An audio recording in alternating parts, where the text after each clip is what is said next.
Eternal Bhagavan by Shantammal, Part 2. The next year, I wanted to go to Ramnad for Devi Puja.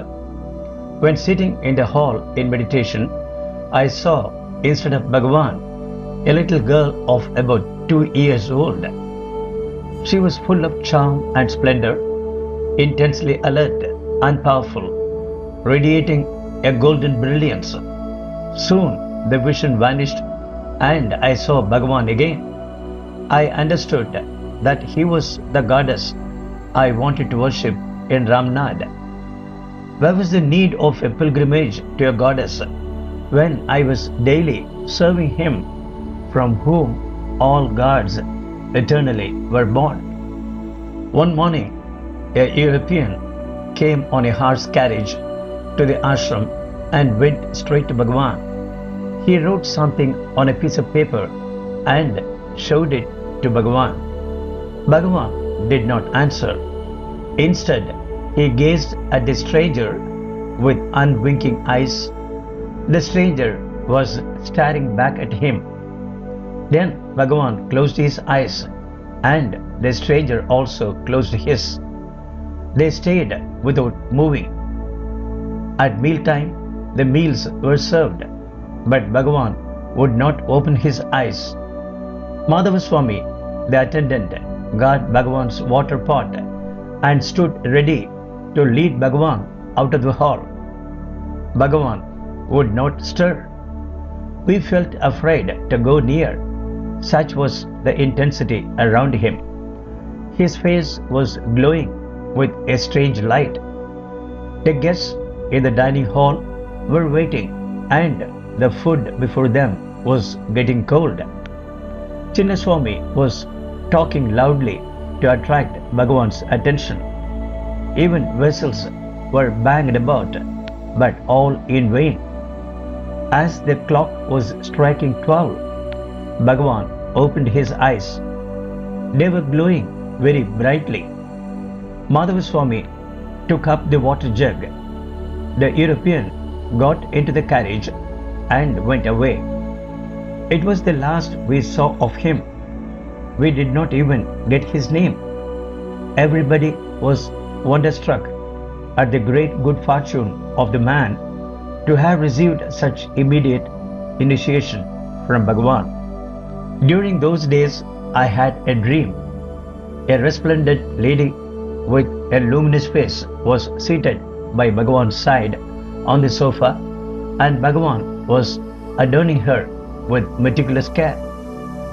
Another lady, as beautiful and full of light and splendor, was moving about the ashram, doing all kinds of service. I asked Bhagavan how it was that he was giving so much attention to one and none to the other. Then I woke up.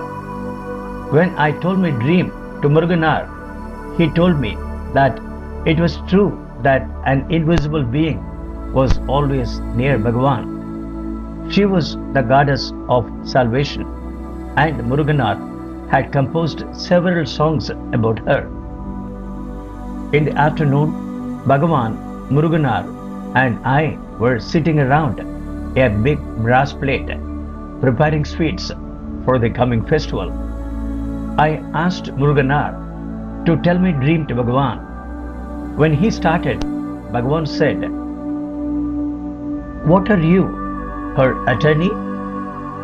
Let her tell her dream herself." When I had finished, he added, "When I was on the hill, the lady who used to bring me food would serve a second plate by my side. When I asked whom it was for, she would answer, 'For the mother.'" She had a similar vision. Once, the Maharaja of Mysore visited the ashram. He would not visit Bhagavan in the hall and asked for a private interview. We were perplexed, for Bhagavan never allowed such a thing. Whatever had to be said was said in public, by letter, or in the mind. Finally, it was decided to bring the Maharaja in when Bhagavan was having his bath. The Maharaja entered the bathroom and we were all standing outside. Trays and trays of costly presents and all kinds of sweets and dainties were offered at Bhagavan's feet. For 10 minutes, the Maharaja just stood looking and then prostrated before Bhagavan. Tears flowing from his eyes actually made Bhagavan's feet wet. He sobbed for some time and went away. A few days later, the Maharani of Travancore also came to the ashram. When Bhagavan was sitting alone in the dining hall after lunch, I asked him, "The Maharani was here. What did she do?" She asked many questions and went away. "And the Maharaja of Mysore?" "Oh, he is a ripe fruit," said Bhagavan, and with great feeling he reenacted the scene. We could almost see the Maharaja's eagerness, his humility and sadness. The Maharaja had told him, "They made me a Maharaja and bound me to a throne. For the sin of being born a king, I lost the chance of sitting at your feet and serving in your glorious presence. I cannot stay here and I do not hope to come again. Only these few minutes are mine. I can only pray for your grace." After some time, the ashram received a long letter from the Maharaja in his own handwriting. At the end, he wanted to know where he could get the incense sticks used in the ashram. They were Mysore incense sticks, but what could not be purchased was that fragrance when they were glowing in Bhagavan's presence. A villager had a dream in which he was told to offer his next calf to Ramanasramam. He brought his cow and the calf to Bhagavan. The jungle around the ashram was thick at that time and there were cheetahs. The ashram people were perplexed and refused the offer, but the villager was taking his dream seriously and would not take the calf away. The mother cow had to remain with the calf to feed her. Finally, the cow and the calf were entrusted to a devotee in the town. The calf became the famous cow Lakshmi. She grew up and had 3 calves within a few years. She would come daily to the ashram to have her meals, graze on the ashram land, enter the hall and sit contentedly near Bhagavan. In the evening, she would go back to the town as other women did. Once Lakshmi came into the hall. She was pregnant at that time. It was after lunchtime when Bhagavan was reading the newspapers. Lakshmi came near and started licking the papers. Bhagavan looked up and said, "Wait a little, Lakshmi." But Lakshmi went on licking. Bhagavan laid his paper aside, put his hands behind Lakshmi's horns and his head against hers. Like this, they stayed for quite a long time. I stood nearby looking at the wonderful scene. After some 10 minutes or so, Bhagavan turned to me and said, "Do you know what Lakshmi is doing? She is in Samadhi." I looked at her and tears were flowing in streams down her broad cheeks. Her breathing had stopped and her eyes were fixed on Bhagavan. After some time, Bhagavan changed his position and asked, "Lakshmi, how do you feel now?" Lakshmi moved backward as if reluctant to turn her tail towards Bhagavan, walked round the hall and went out. On the 4th day, Lakshmi gave birth to a calf. The man with whom Lakshmi used to stay brought her with her progeny and left them in the ashram for good. Lakshmi, with her 3 cows, came into the hall and lay down by the sofa. Bhagavan saw her and said, all these days Lakshmi had to go in the evening to the town, and she was always living in tears. Today she is delighted, for she need not go away anymore. She knows that her home is here now. We have to look after her. Look at her. With what self-assurance she has stretched herself out. One year I had to go to Ramnad, and my train was in the evening. At noon I asked for Bhagavan's permission to leave. Why do you ask so early? Inquired Bhagavan. I said, lest I should forget to ask for it in the hurry of departure. Bhagavan laughed and turning to Sri G.V. Subramaya remarked, there is a sloka for it.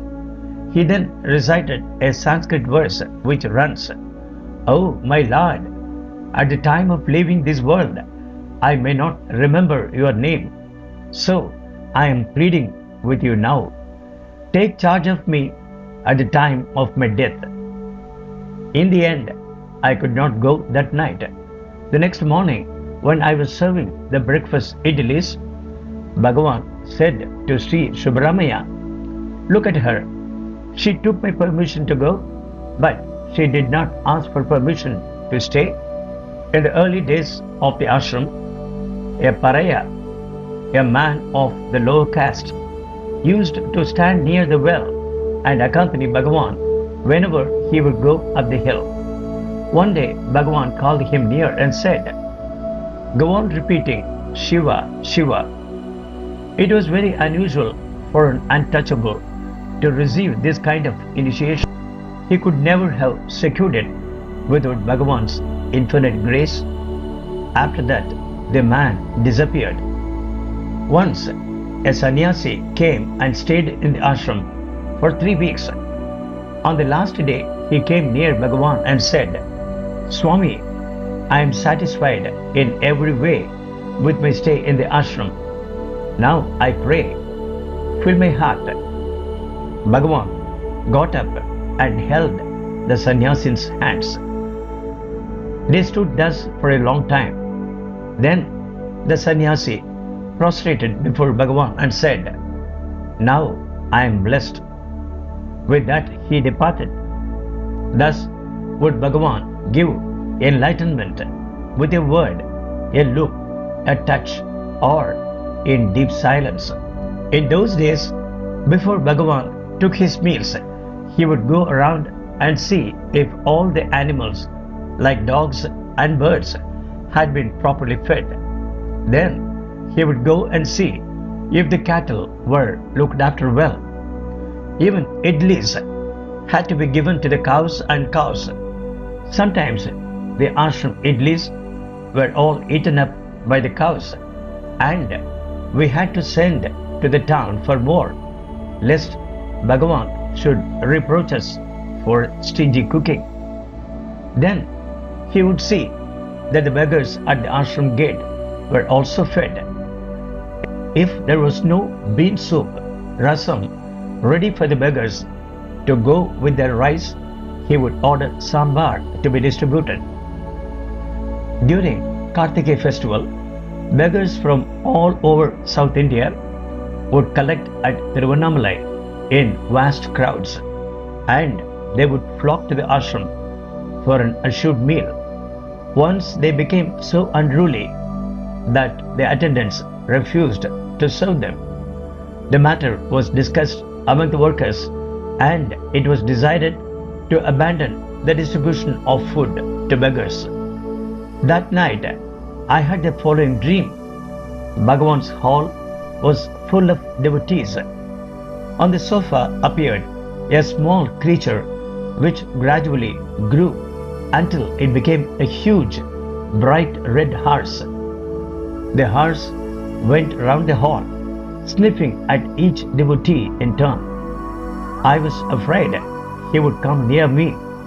But the horse went to Bhagavan, licked him all over the body and disappeared. Bhagavan called me near and asked me not to be afraid. A divine perfume emanated from him. He said, "Don't think it is an ordinary horse." As soon as the flags are hoisted at Arunachala temple for the Kartikeya festival, guards come down to partake in the celebrations. They join the crowd and some mix with the beggars at the ashram gate. So, never stop feeding sadhus and beggars at festivals. I told the dream to Chinnaswamy, and that day he ordered 7 measures of rice to be cooked for the beggars. Continued in the January-February 1999 issue, sourced from Ramana Smrti Souvenir